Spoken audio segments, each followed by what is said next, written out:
início a disciplina Metodologia dos Trabalhos Acadêmicos ou Metodologia Científica, depende isso da nomenclatura de cada instituição. Todos me conhecem por Leila, porém meu nome é Lucilene Ferreira Santos, eu sou pedagoga, pós-graduada em Psicopedagogia Institucional e Clínica, e também tenho que desde 2010 que eu estou na área de coordenação pedagógica.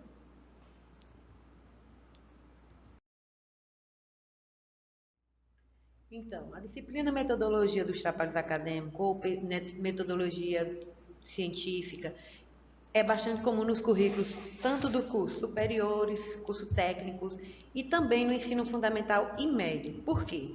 Porque é de suma importância que o aluno, que o acadêmico, que o profissional que está cursando, a pessoa que está cursando o técnico, ele possa ser orientado na produção de trabalhos científicos e que seja exigida as normas técnicas da ABNT. Por quê? Elas de certa forma, vão coexistir a você fazer um trabalho digitado corretamente.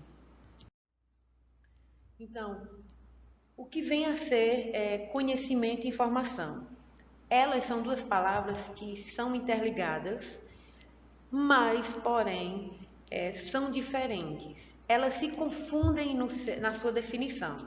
Então, a informação é constituída de fatos ou dados comunicados acerca de algo, enquanto que o nosso conhecimento que nós temos resulta da interação entre o indivíduo, a informação e o significado que este lhe atribui.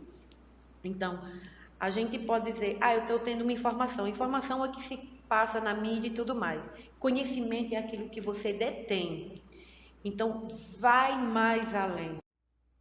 Então, conhecer é o quê? É incorporar um conceito novo ou original sobre um fato ou fenômeno qualquer.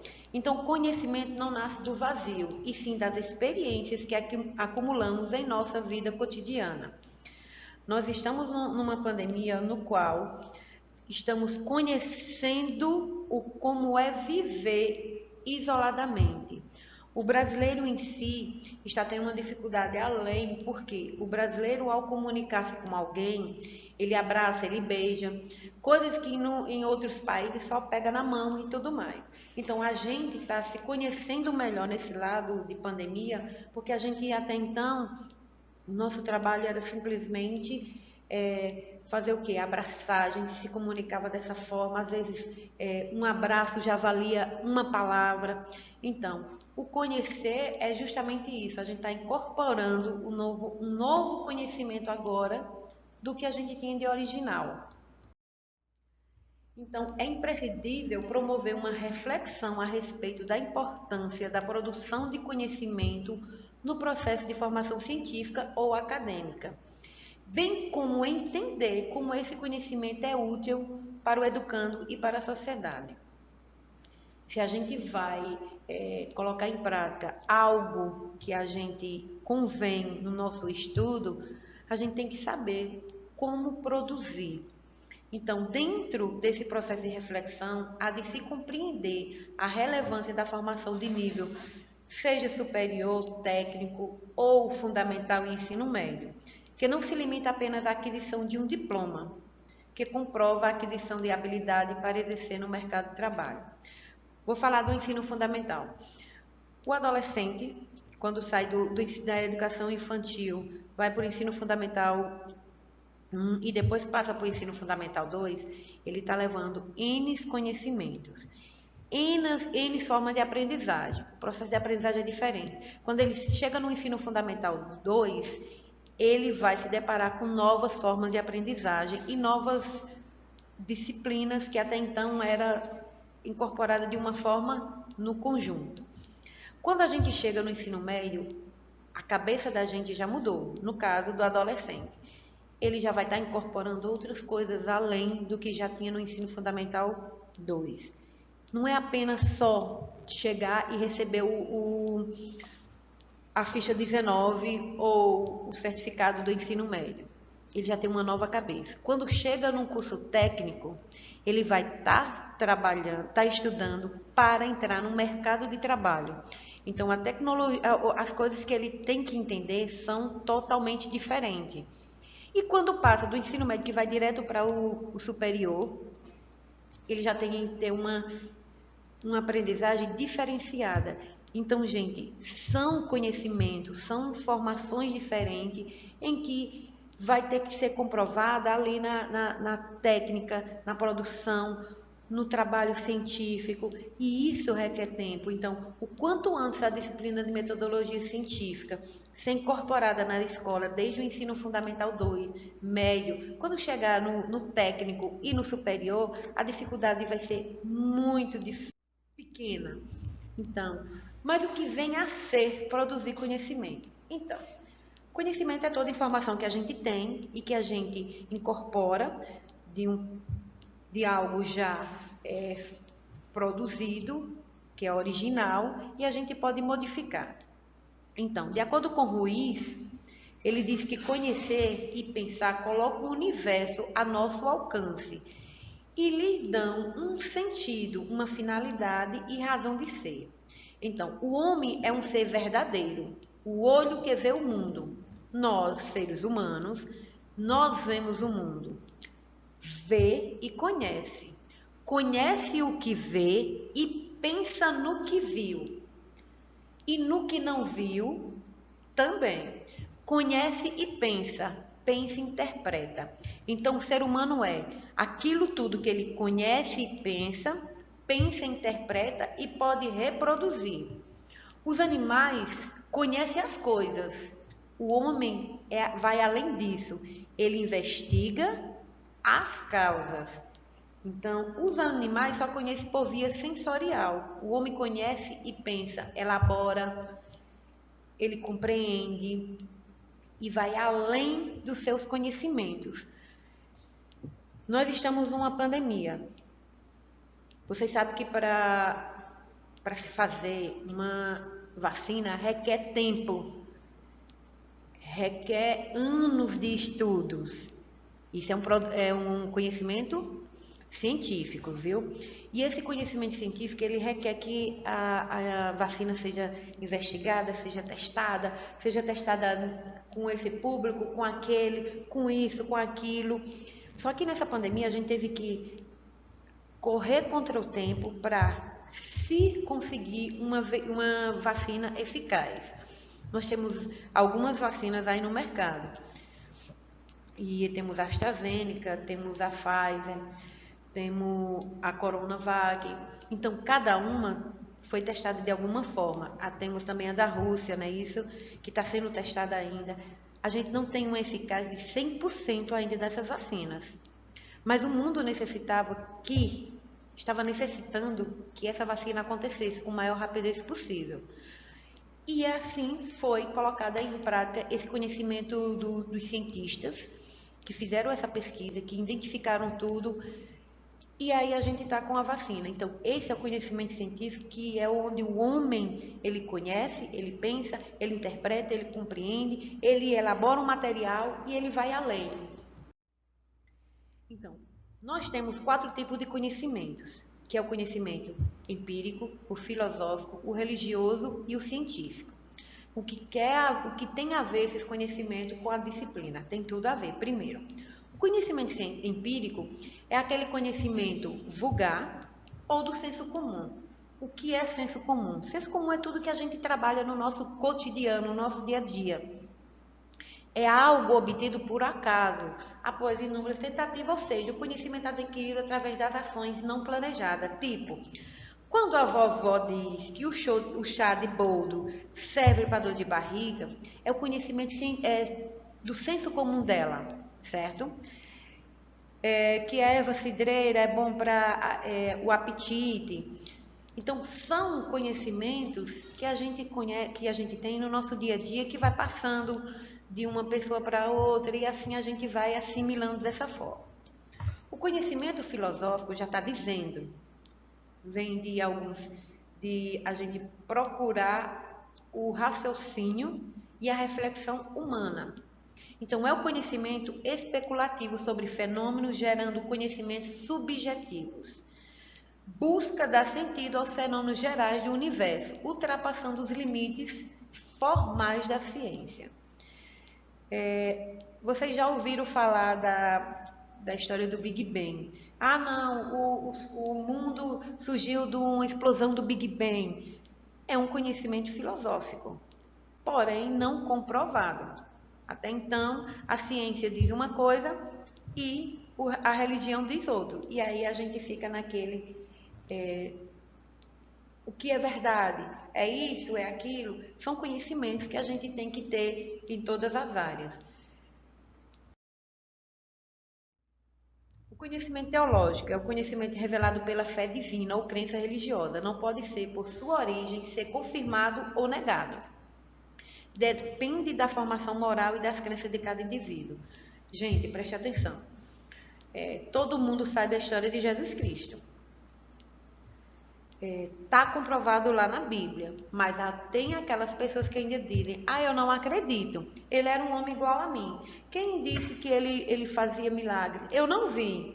Então, aquela coisa é uma crença, é um conhecimento que você, enquanto cristão, acredita, mas que tem aquelas pessoas que não.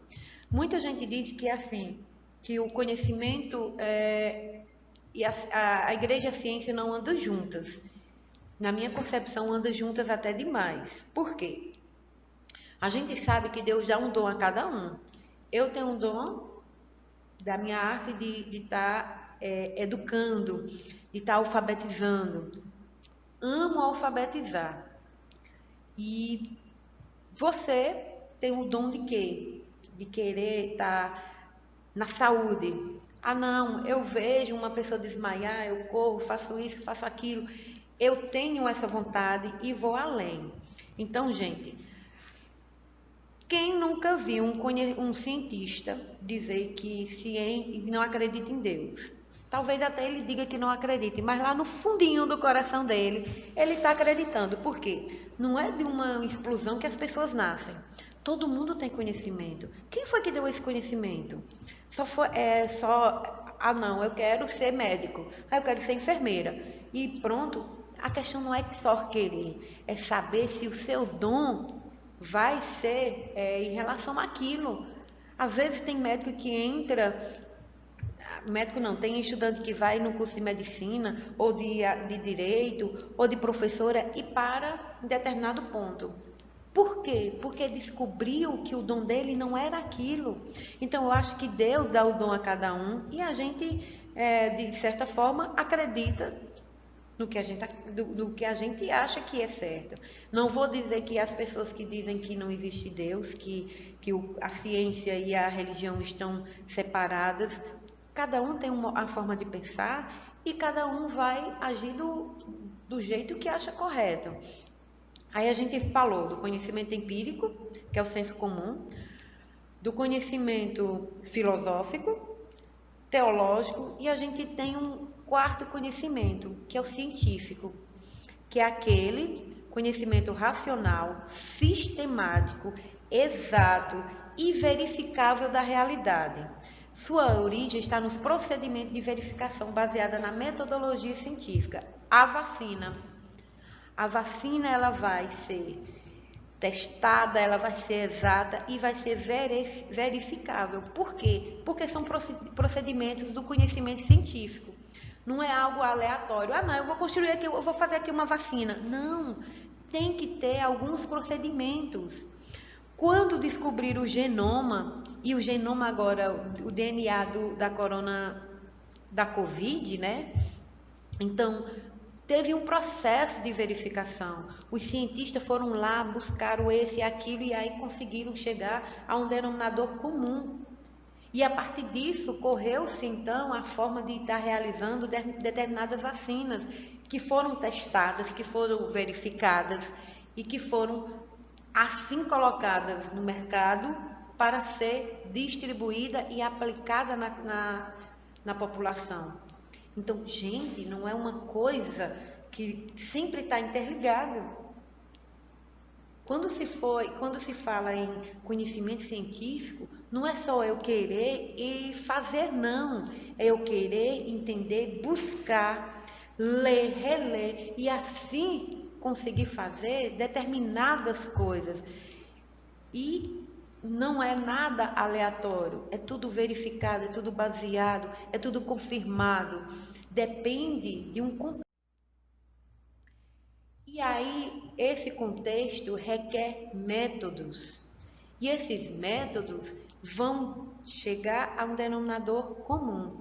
Então, método etimologicamente significa métodos ou métodos, que quer dizer meta, e odus quer dizer caminho. Então, caminho para se chegar a um determinado fim.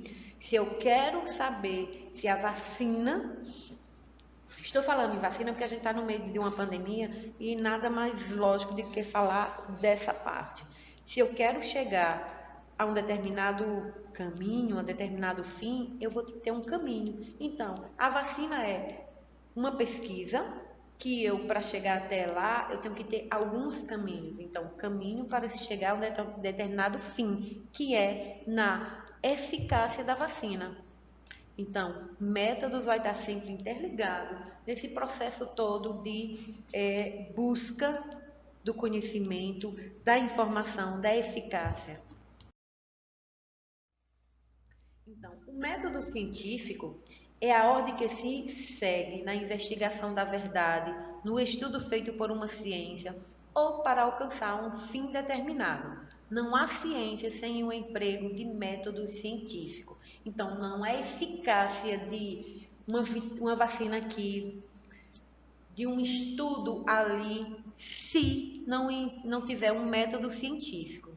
Então, a ciência exige uma atividade crítica na análise, questionamento, exame e julgamento da validade dos seus enunciados. A procura da verdade deve ser ponderada, racional e examinar os motivos do seu juízo. Então, tudo isso requer algo, requer uma análise e tem que ser uma análise bem crítica, não é uma análise, não, vou fazer isso e pronto. Não, é algo crítico em que possa ser questionado, examinado, julgado e covalidado. Nada tem que ser despretensioso, tudo tem que estar exatamente em um formato, um procedimento até chegar aqui, ó. Não, é isso que a gente queria aqui, tá certo? Que em alguns momentos a gente vai seguir por aqui, não, deu errado, vamos voltar para o começo, vamos retomar para ver onde a gente errou. E assim vai chegar a um determinado fim. Então, na disciplina metodologia científica, a gente tem várias formas de elaboração de trabalho. Gente, preste atenção. É uma disciplina bem complexa, porém, vocês vão ter uma apostila, um material em que vão estar tirando as dúvidas. E eu digo mais, essa disciplina é algo que vocês vão requerer para o resto do curso de vocês, seja ele qual for. Por quê? Os trabalhos acadêmicos e alguns professores vão pedir trabalhos digitados e vocês têm que saber as regras básicas da BNT. Sempre tem modificações. Na aula, quando tiver ao vivo, vocês vão requerer perguntar muita coisa. E eu preciso que vocês perguntem para identificar possíveis dúvidas que tem. Então, a elaboração do trabalho acadêmico, além de cumprir as exigências da linguagem, no que diz respeito à correção gramatical e ortográfica, que um trabalho digitado não deve conter erros de português. A gente sabe que o computador requer algumas regras básicas, mas a gente tem que ter coerência e coesão na hora que vai dissertar um trabalho. Ah, professora, mas dissertar só por dissertar, eu não posso fazer à mão? Pode, mas porém vocês têm que ter o hábito de fazer o trabalho digitado, certo? Então, o trabalho deve guiar-se pelas exigências da lógica, tanto na construção das fases e dos raciocínios, como na estruturação do trabalho no seu conjunto, como também pelas orientações técnicas da metodologia. ou da ABNT. As normas técnicas da ABNT, elas geralmente não mudam, a não ser quando devem ocorrer alguma coisa. Tipo, antigamente, o trabalho da ABNT na capa vinha, eu estou com a folha em branco aqui, vem o nome da instituição aqui, o trabalho, né, que vai ter aqui, contém no centro, e aqui embaixo tinha, tipo, Petrolina, PE, junho de 2021. Agora, houve uma regra básica justamente em que, nessa mudança aqui embaixo, coloca-se a cidade, no caso, Petrolina, PE, e só o ano. Tirou-se o mês, por quê? Porque dava muito problema, tinha muitos erros e foi uma modificação na ABNT. Então, a construção lógica é o encadeamento inteligente das ideias com a finalidade de tornar o trabalho mais claro e coerente, permitindo ao leitor compreender o que se quer demonstrar. Então, para isso, as partes do trabalho têm seus capítulos, seus parágrafos, devem obedecer uma sequência lógica e metodologicamente isso é conseguido dividindo-se em a elaboração escrita em 3 partes fundamentais, que é a primeira, introdução, a segunda, desenvolvimento ou corpo do trabalho. Quando um professor falar no trabalho, você vai ter introdução, desenvolvimento e conclusão. Desenvolvimento é todo o corpo do trabalho, certo? Então, o que é a introdução? O que contém na introdução? Na introdução, apresenta o que se pretende com o trabalho, os principais objetivos deste, assim como o assunto central, que é o tema. Existe também um problema, o ponto de vista defendido, no caso de teses, e os procedimentos, que é a metodologia que vai ser adotada naquele trabalho. Gente, preste atenção. A metodologia, depois dos pré-textuais, ela é o primeiro textual.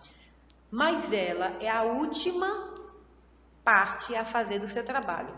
A professora, mesmo depois da conclusão, sim, mesmo depois, a não ser que você já tenha uma base de introduzir um trabalho. Você pode fazer, porque quando você vai introduzir seu trabalho, você vai falar sobre o seu trabalho. Outra coisa, isso depende de instituição para instituição, de professor para professor. Quando você está introduzindo o seu trabalho, você não é obrigado a citar teóricos nela. Por quê? Preste atenção, você está dizendo lá no seu trabalho qual a importância do tema, qual o seu problema, quais são os seus objetivos, qual o ponto de vista que você está defendendo e a metodologia.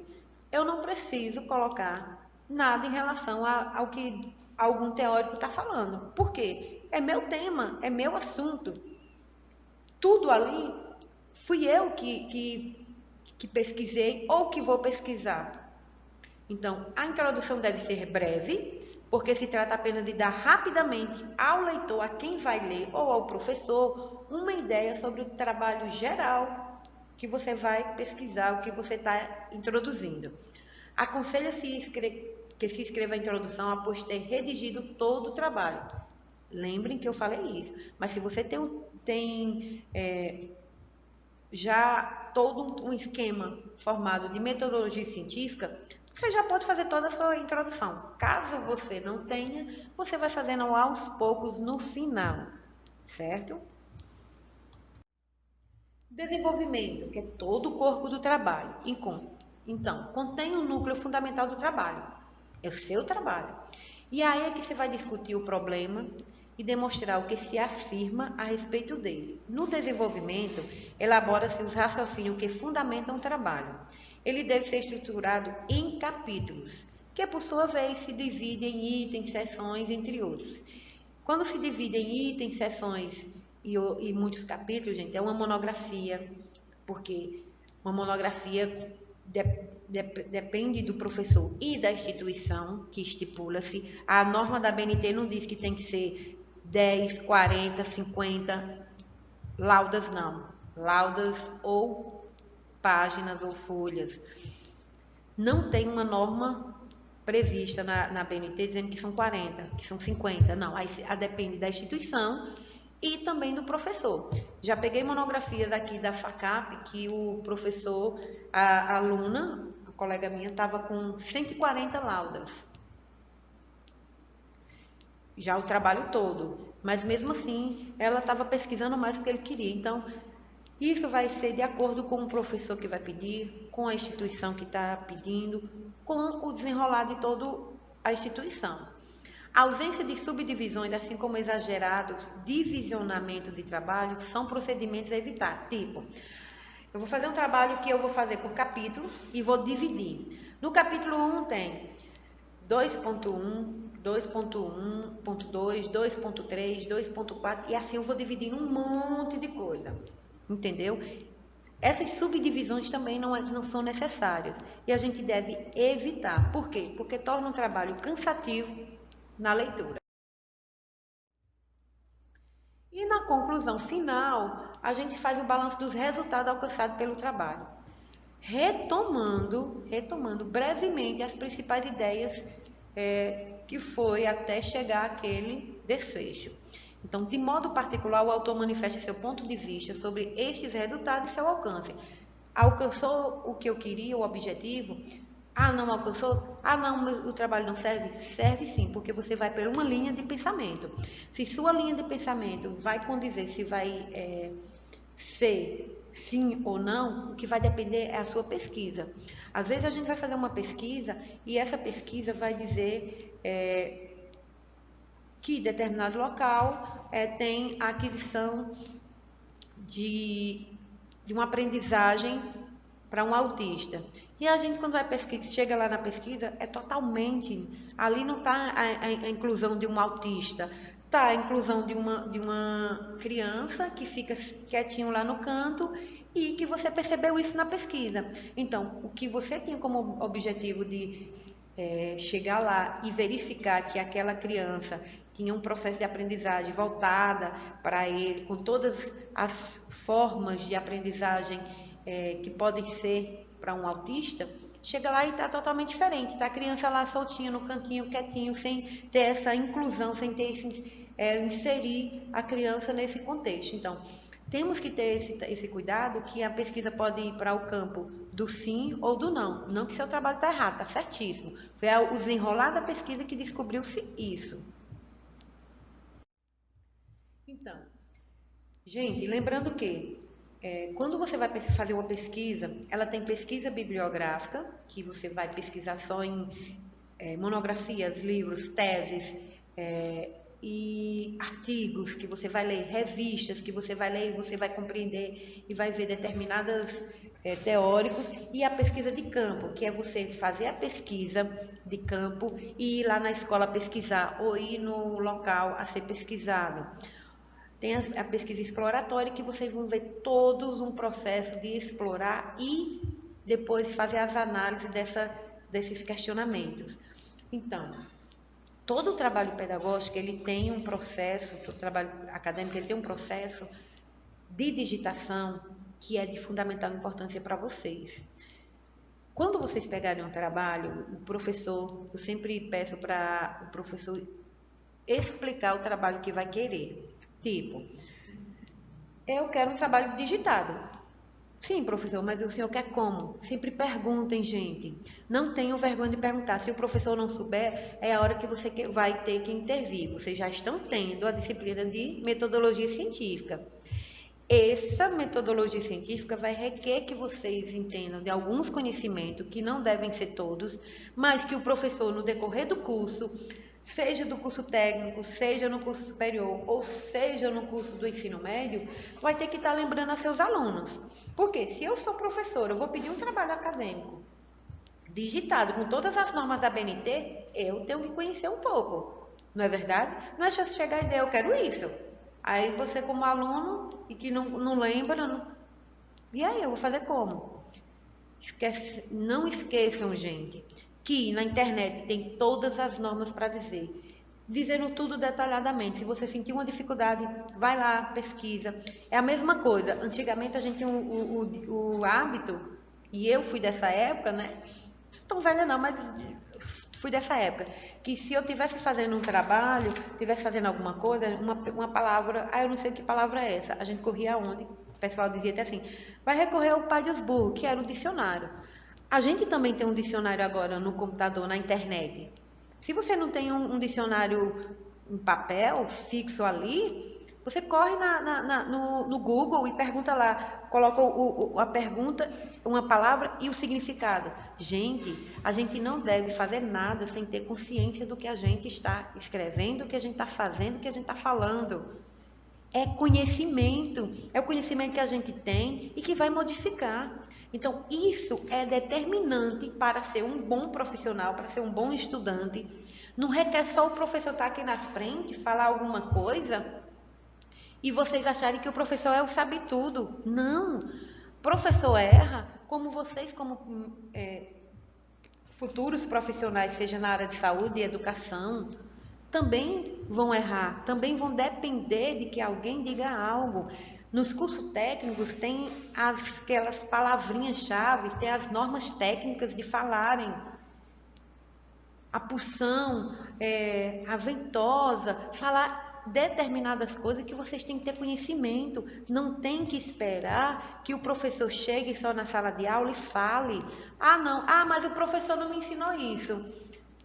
Extingue do professor, pergunte, professor, não vai ensinar como é que se faz isso não? Professor, e isso que é? Pergunte. Não é só você achar que o professor sabe tudo não, e nós sabemos. Nós sabemos isso, temos consciência que o professor não sabe tudo. Eu estava numa aula online da professora Viviane, que ela falava de ética e a legislação do curso técnico de enfermagem. E aí, eu lembrei que há pouco tempo, eu tô com um sobrinho em coma, e eu fui passar uma noite com ele lá no trauma. E aí, quando a técnica foi dar o banho nele, né, ela me pediu ajuda, que vocês vão ter que fazer isso futuramente, no curso técnico. E aí ela me pediu ajuda. E assim, você se colocando no lugar do outro é muito mais fácil. E se você quiser fazer as coisas sozinha, não faz. Porque assim, tem uma pessoa inerte numa cama que precisa dos seus cuidados e você vai ter que dar esse banho de leito nele. Então, peça ajuda. Sozinho não faz não, porque a pessoa que está lá é pesada. O meu sobrinho era maneirinho, é magrinho e tudo mais, e está mais ainda agora. Mas mesmo assim, as camas são largas. Então, daqui que você faça esse movimento e puxar ele para cá, passar a buchinha, que eu achei o máximo, e depois fazer do outro lado e limpar todo ele com todo um cuidado, então é de muita dificuldade. Então, nunca deixe, nunca ache que você pode fazer as coisas sozinhas, sempre com a ajuda do outro. Quando a gente se coloca no lugar do outro, fica tudo melhor.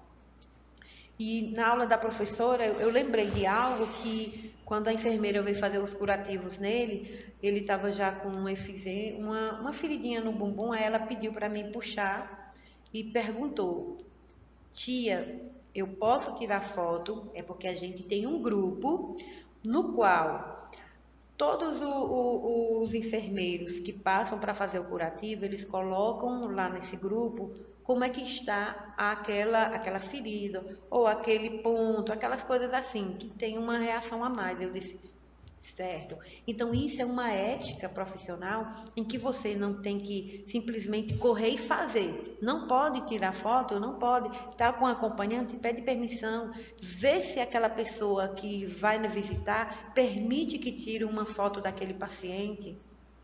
E assim, o curso do técnico em enfermagem vai se deparar com essas coisas. Gente, cuidado, na hora que vocês forem trabalhar com essas pessoas, lembrem-se, eles já estão num estado frágil e não requer fazer rir ou algo do tipo, certo? Então, cuidado. Então, vamos lá. Para a gente fazer uma editoração de um trabalho acadêmico, o que a norma da BNT diz? Diz que tem que ser um trabalho digitado num papel formato A4, que a gente tem agora, que antigamente era ofício, não sei se vocês lembram, se vocês passaram por ele, a folha era bem maiorzinha, então tem que ser digitado todo preto.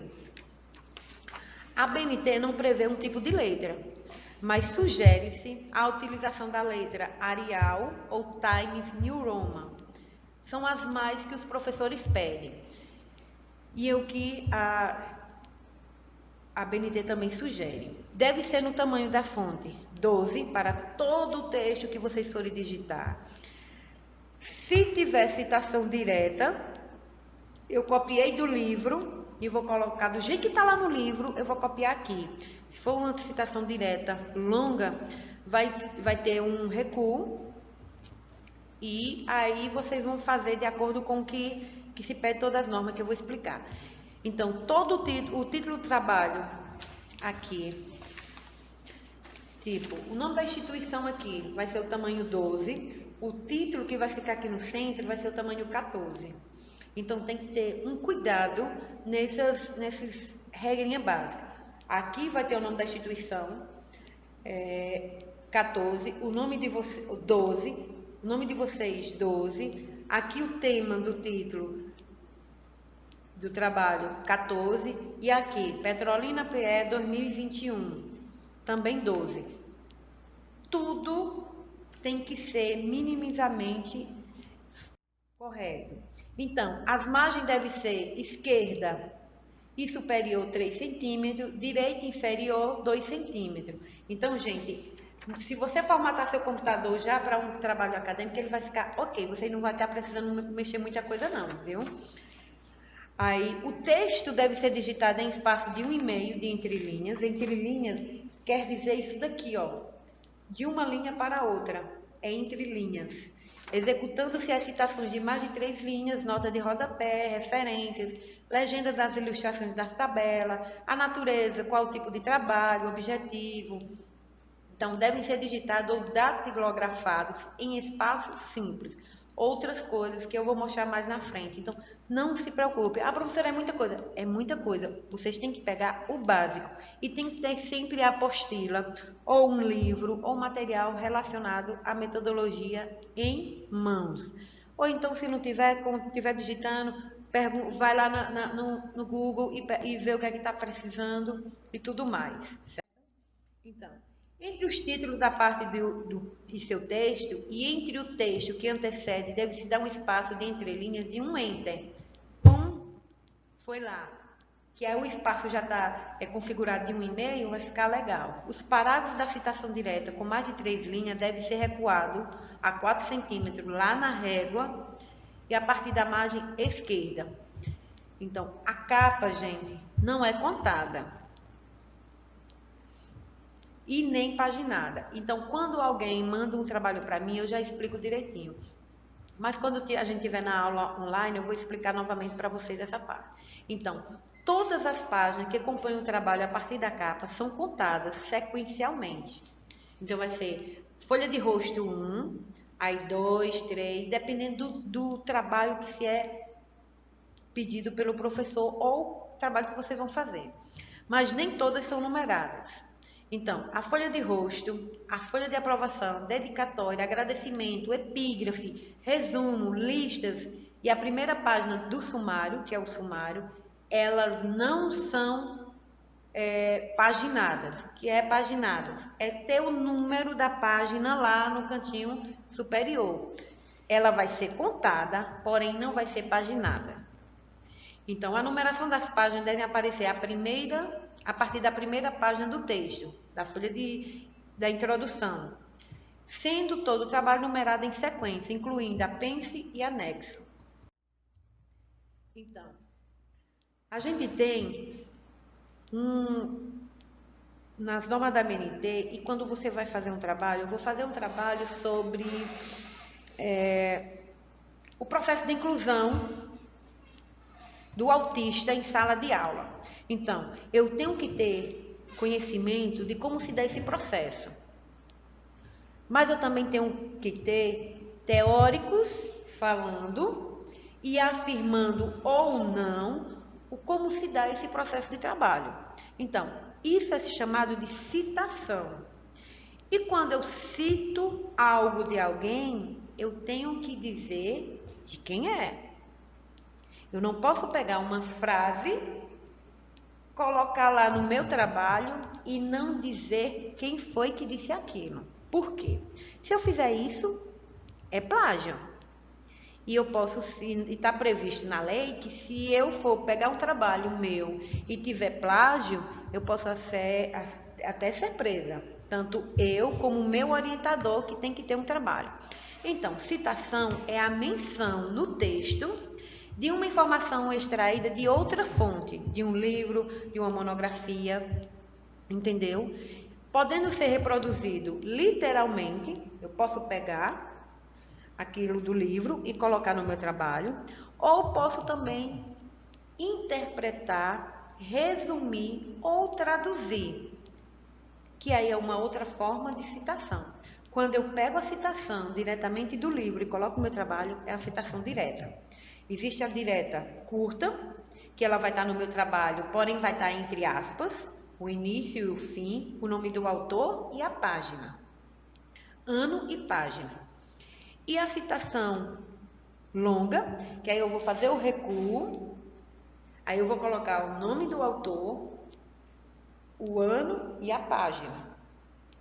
E também tem a citação direta, literal ou textual, indireta ou livre, que é aquela. Eu peguei a ideia de Freire e eu interpretei e coloquei com minhas palavras.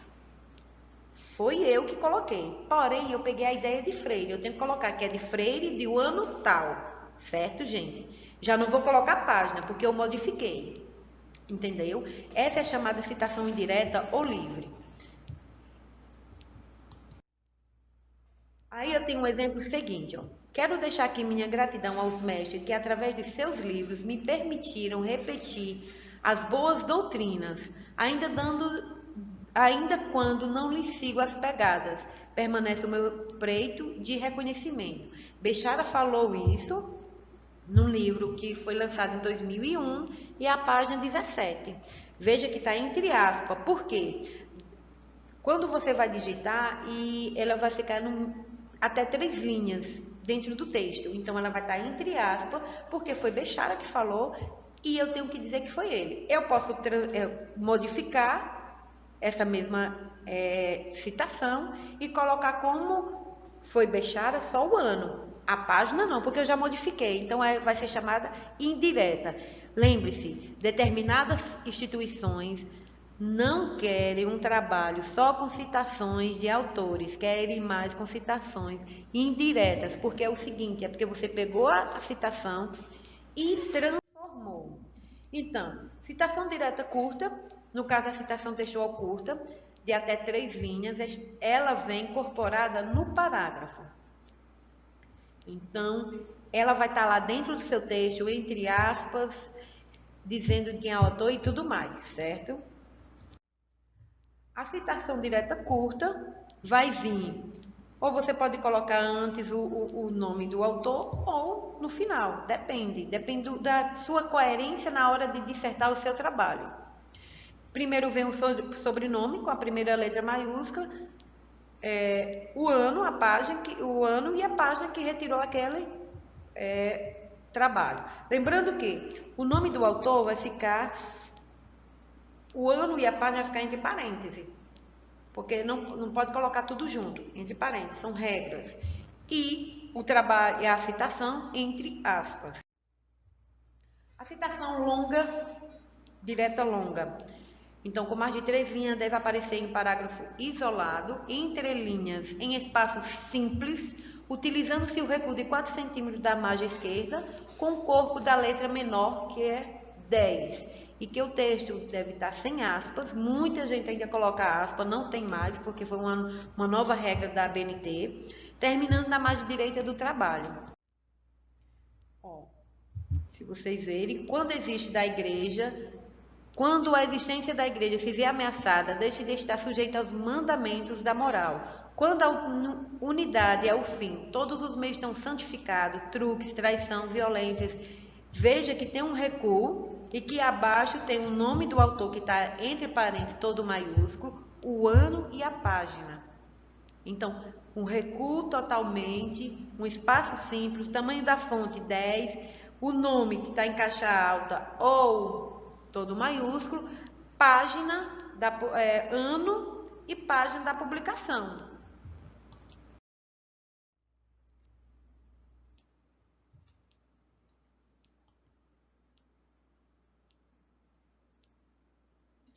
Tipos de trabalhos acadêmicos ainda a gente tem alguns formatos. O professor pode pedir um esquema, que esquema é um tipo de texto organizado em palavras-chave indicadoras das ideias centrais que se pretende recuperar sem que haja necessidade dessas palavras aparecerem em frases completas. Que eu posso fazer tipo um onograma. Gente, vou dar o exemplo. Metodologia científica. Está aqui. Quais são os elementos essenciais e os elementos complementares? Aí eu tenho elemento essencial, finalidade, objetivo, abordagem, métodos e procedimentos. Nos elementos complementares eu tenho unidade de análise, instrumento de coleta, variáveis e etapas. Aqui é um esquema. Eu posso pedir também um esquema de vacina. Aí você vai colocar o nome vacina aqui no meio e você vai fazer o esquema do que se você... Palavras, não são frases, são palavras que vai diferenciar o seu trabalho. É chamado esquema. Resumo. Na maioria das vezes os professores pedem muito resumo de um determinado trabalho. Então, o resumo quer dizer resumir algo. Se vocês prestarem atenção, em filmes, existe também lá um tipo de resumo, que são chamados de sinopse. Sinopse do filme. Ou no livro, quando você pega, aqui tem a capa do livro, ou tá dentro, ou na última parte também tem, ali é o resumo do livro, que você pode entender como se dá todo o livro que vai estar, o que é que vai conter naquele livro todinho.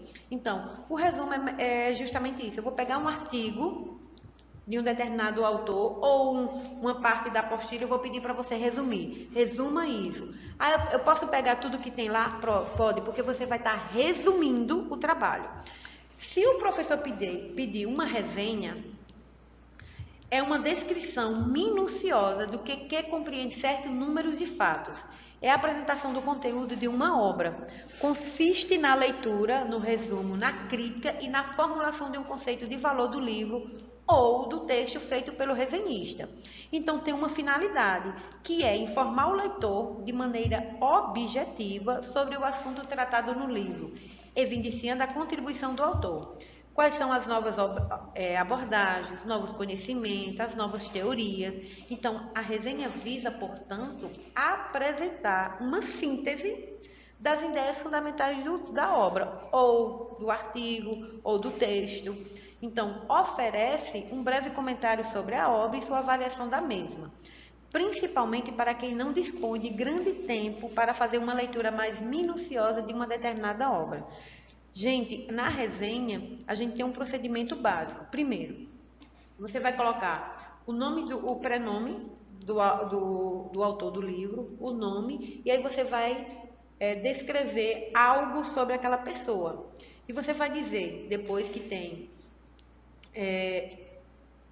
o livro, primeiro parágrafo, o livro é feito em vários capítulos e aí a ideia principal do livro. Depois você dá sua opinião, você fala sobre o livro, o artigo ou o texto que vocês vão resenhar e por fim vocês vão vão falar dar um breve comentário sobre o seu trabalho, sobre o trabalho daquele livro que você acha.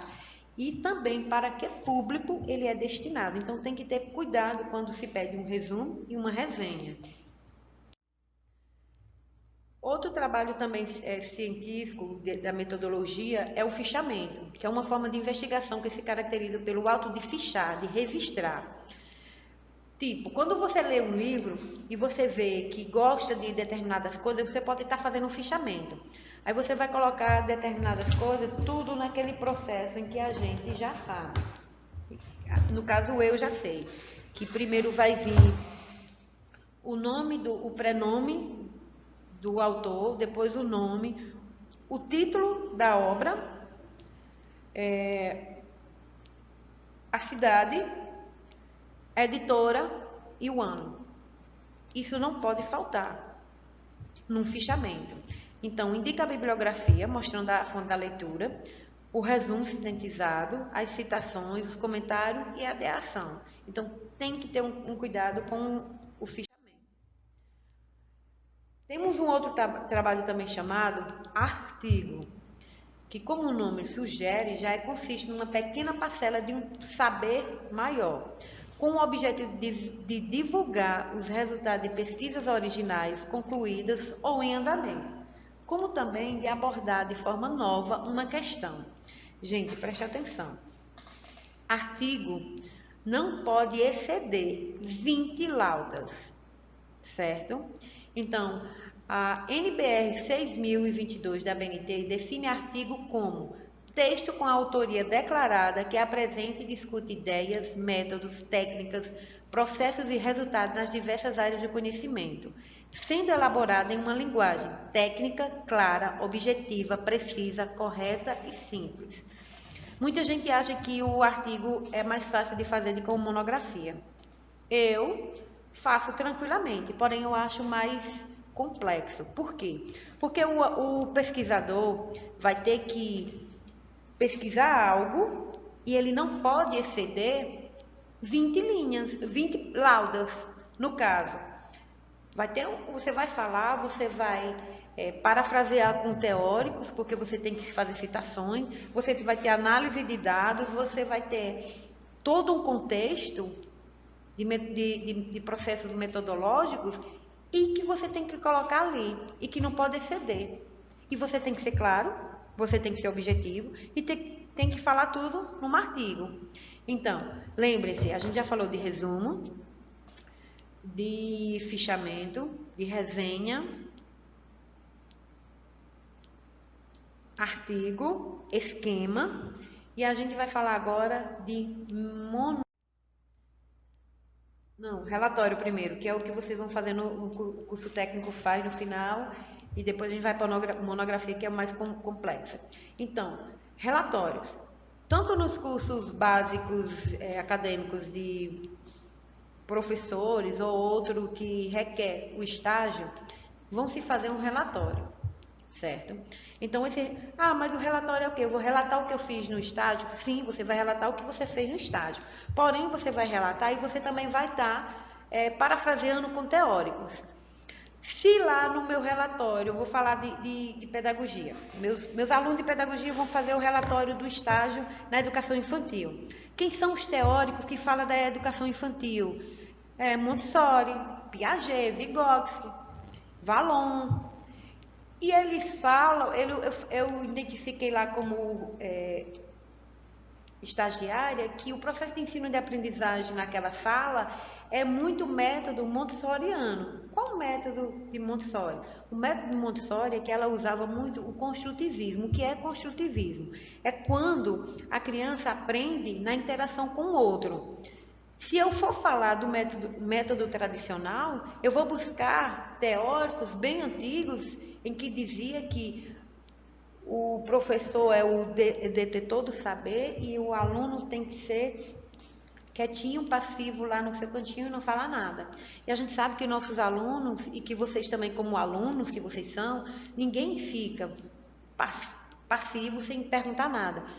Temos colegas, temos alunos que não falam, que não perguntam, que ficam com a dúvida, mas isso é um processo em que, lá no início da escolarização dele, ele foi travado de algum momento. E, gente, você só aprende perguntando. Você só aprende entendendo que se você está com a dúvida, se você não tirar aquela dúvida, como é que você vai fazer? Lá no curso técnico o professor está falando sobre a pulsão, sobre aferir pressão. Ah, mas eu não sei. Se você não perguntar, você vai saber como. Só na leitura a gente aprende. Porém, são coisas, normas técnicas de pulsão, de aferir pressão, que o profissional que já está lá, que vai estar ministrando as aulas, vai dizer como é. Não é verdade? Então, você não vai ficar com essa pergunta, não.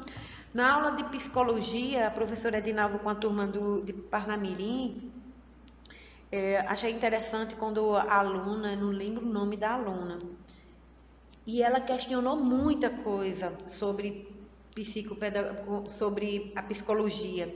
E é assim que tem que se fazer. Ah, professora, eu pensei que era assim. Então, são essas normas, esses questionamentos, que a aula fica mais eficiente, que a gente pode estar relacionando isso. E no relatório vocês vão relatar tudo o que aconteceu no quê? Durante o processo de estágio de vocês. E que vocês vão estar parafraseando com citações de teóricos, entendeu? Então, são coisas que vocês vão estar falando sobre as experiências, o serviço e essa finalidade de serem apresentados na apreciação de pessoas ou órgãos que vão ser sistematizados e dirigidos ao especialista na leitura daquele material, na correção. E assim, lembre-se, vocês como técnico de enfermagem, vocês vão ter algumas normas técnicas que vocês vão falar. Ah, mas tipo, eu não sei o que é isso. Eu vou dizer assim, eu vou ler o seu relatório, mas eu quero saber o que determinadas siglas que vocês têm. Vocês no campo de trabalho, vocês vão trabalhar com elas, mas vocês também têm que saber o significado de cada uma, certo? Projeto de pesquisa. O projeto de pesquisa é um trabalho que antecede um artigo e uma monografia, uma tese, entendeu? Esses trabalhos mais que não seja tão elaborado igual um relatório, igual um resenha, um fichamento, um esquema. Então, antes de se fazer um artigo ou uma monografia ou uma tese, a gente vai fazer primeiro o projeto de pesquisa, que é um trabalho que precisa ser planejado, que é o registro deste planejamento. Então, para elaborar o projeto, o pesquisador precisa ser bem claro com seu objetivo de pesquisa. Com seu objeto de pesquisa, como ele se coloca, como ele está sendo problematizado, quais são as hipóteses que estão sendo levantadas para resolver o problema, com que elementos teóricos pode contar e de quais recursos instrumentais dispõe para levar adiante a pesquisa e quais etapas pretende percorrer. Se é uma pesquisa de campo, se é uma pesquisa bibliográfica, se é exploratória. Então, tudo isso deve conter num projeto de pesquisa. A monografia. O termo monografia designa um tipo especial de trabalho científico. Considera-se monografia aquele trabalho que reduz sua abordagem a um único assunto, a um único problema com tratamento especificado. Gente, a monografia, como eu já falei para vocês, requer que a instituição diga se é 40 laudos ou páginas ou folhas, ou a critério do professor, entendeu? São regras básicas e que na hora da monografia que vai ser apresentada, o professor vai passar esses dados para o aluno. Então, no esquema geral que contém um trabalho científico. Existe a capa, folha de rosto, sumário, epígrafe, e aí vai depender do trabalho que vai se pedir.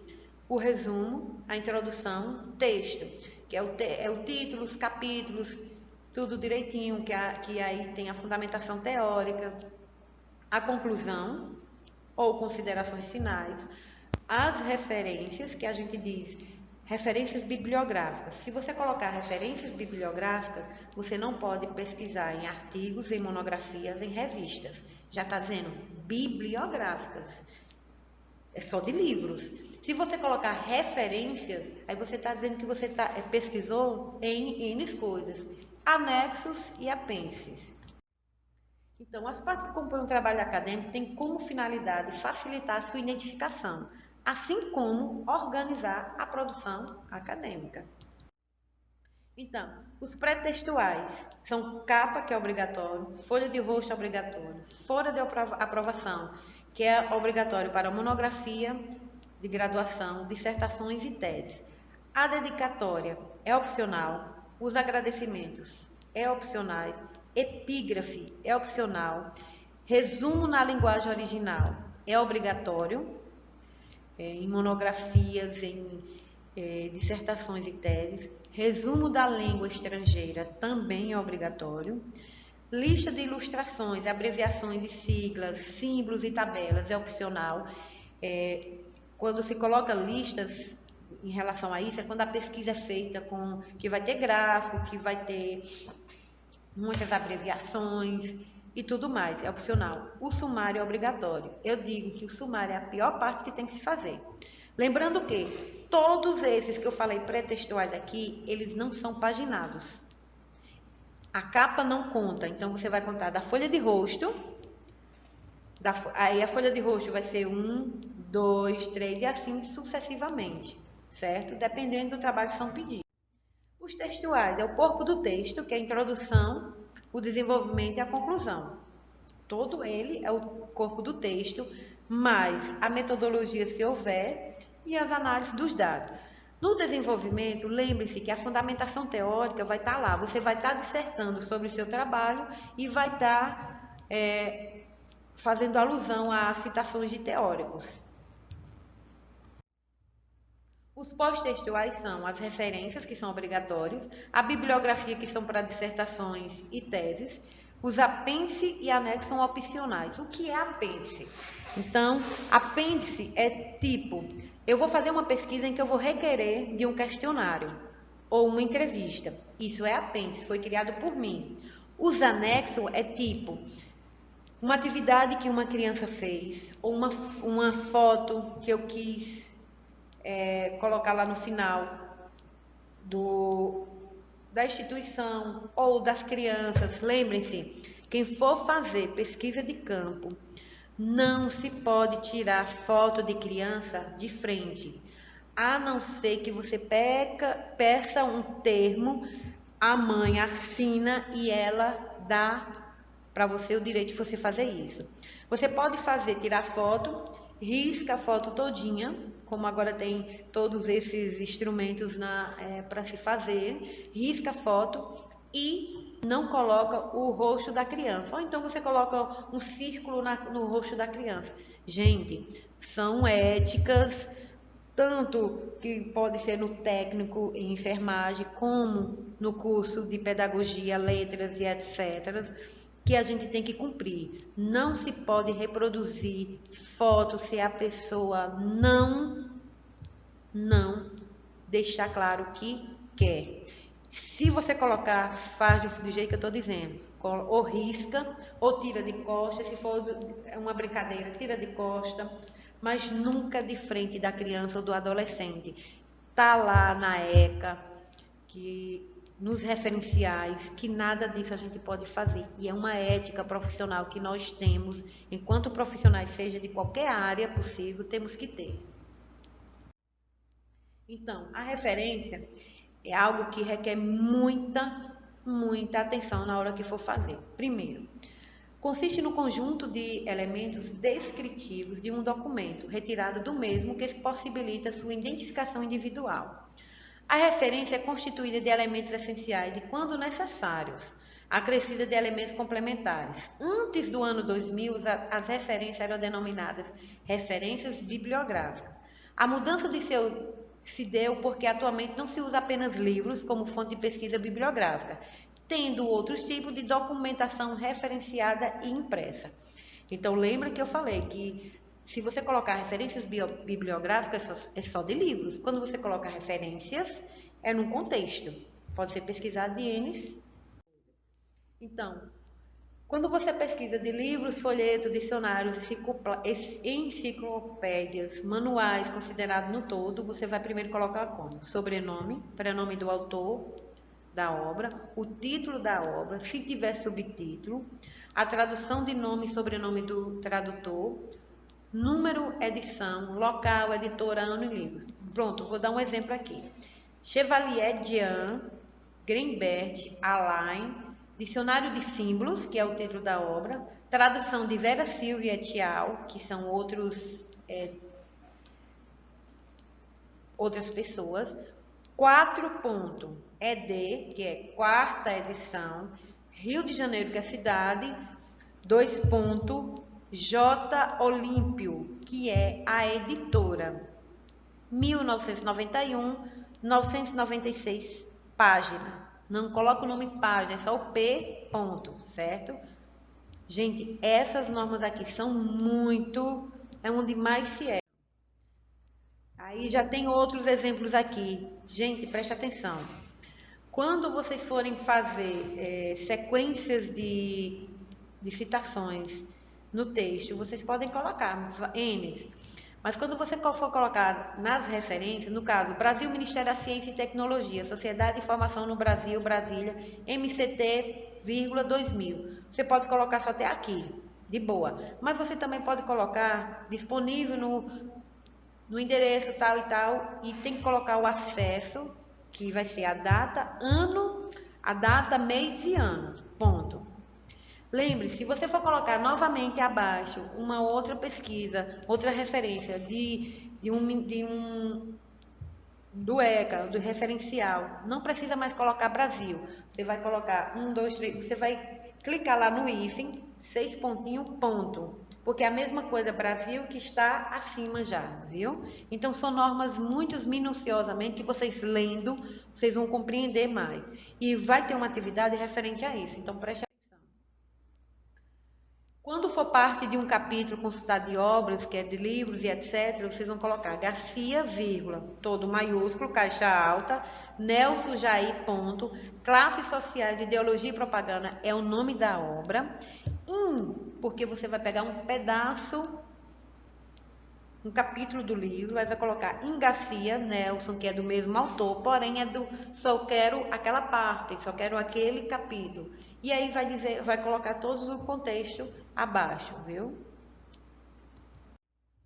Trabalhos acadêmicos, monografia, dissertação, tese no todo.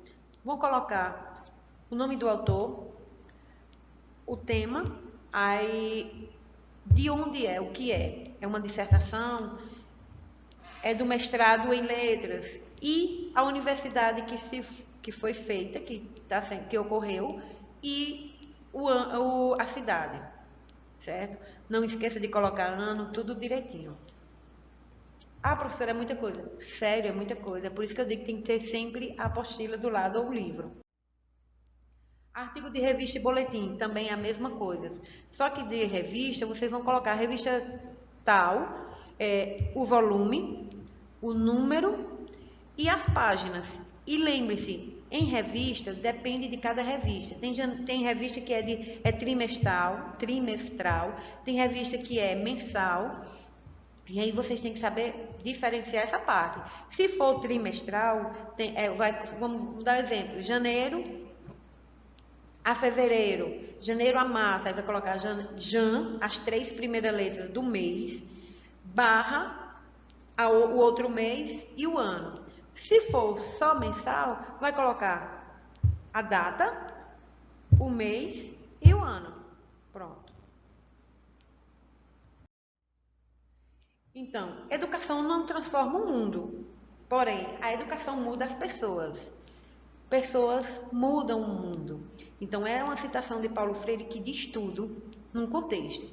A educação não vai transformar o mundo. Quem vai transformar o mundo são as pessoas. Por quê? Quando as pessoas detêm do conhecimento, elas compreendem, elas interpretam, elas modificam e elas vão modificar um contexto em qual está inserido, certo? Gente, preste atenção. Na atividade 1, está falando sobre os conhecimentos que a gente tem, os 4 conhecimentos, o empírico, o religioso, o filosófico e o cientista. Lembrem-se que eu falei o que é plágio, que plágio é tudo aquilo. Pronto, eu peguei a citação de Paulo Freire aqui, educação não transforma o mundo, a educação muda as pessoas mudam o mundo. Eu copio ela bem bonitinha, porque eu acho ela linda, copio no meu texto e não digo que é de Paulo Freire, nem digo qual é a página, nem qual é o ano. Eu estou plagiando a frase de Paulo Freire. Então, plágio é tudo aquilo que você copia e você não dá nome ao autor. Lembre-se, nunca coloquem nada que vocês não saibam de quem é. Se vocês colocarem alguma frase que vocês acham bonitinho, coloque lá, autor desconhecido. Porque se você colocar e dizendo que é sua, tá ferrado, né? Porque aí alguém vai dizer, não é sua não, é minha. Ô Leila, você pegou minha frase, você plagiou o meu trabalho, então preste atenção. Então, a segunda questão o método da pesquisa vocês vão marcar, A quarta questão é, a metodologia da pesquisa é, gente, tanto na apostila como na aula está tudo exemplificado isso. Sobre o resumo, marque a única alternativa incorreta. Lembrem-se, incorreta. A citação indireta é quando, com suas palavras, você mostra interpretação no que diz determinado autor, é verdadeiro ou falso. A citação direta é quando a ideia de um autor não é apresentada exatamente como está na obra consultada, é verdadeira ou falsa. E ao fazer uma citação direta com mais de 3 linhas, o que é que tem que fazer? Reduzir o tamanho da fonte para 10, aplicar um recuo de 4 centímetros em relação à margem esquerda e não coloca aspas. Tá, o que é certo? Aí vocês vão, aqui tem os questionamentos para vocês responderem, certo? A outra atividade complementar que eu vou estar encaminhando para vocês também será a seguinte: com os elementos abaixo, organize as respectivas referências bibliográficas conforme as normas da BNT presentes em seu caderno didático ou na apostila. Veja o exemplo. Aqui tem os exemplos, certo, gente? Tem dizendo o autor, o título, o local, a editora e o ano. Vocês vão colocar, organizar como se faz uma referência. É a última parte do slide aqui. E preste atenção, tem ponto, tem vírgula, tem tudo. Então, tem 4 tipos de citações, certo? Eu espero que vocês possam estar fazendo esse trabalho. E questionamento, assim que surgirem, podem estar perguntando lá no grupo, que eu posso estar respondendo, que não sei se vocês sabem, que, na realidade não sabem, porque lá no celular não tem o meu nome, minha foto.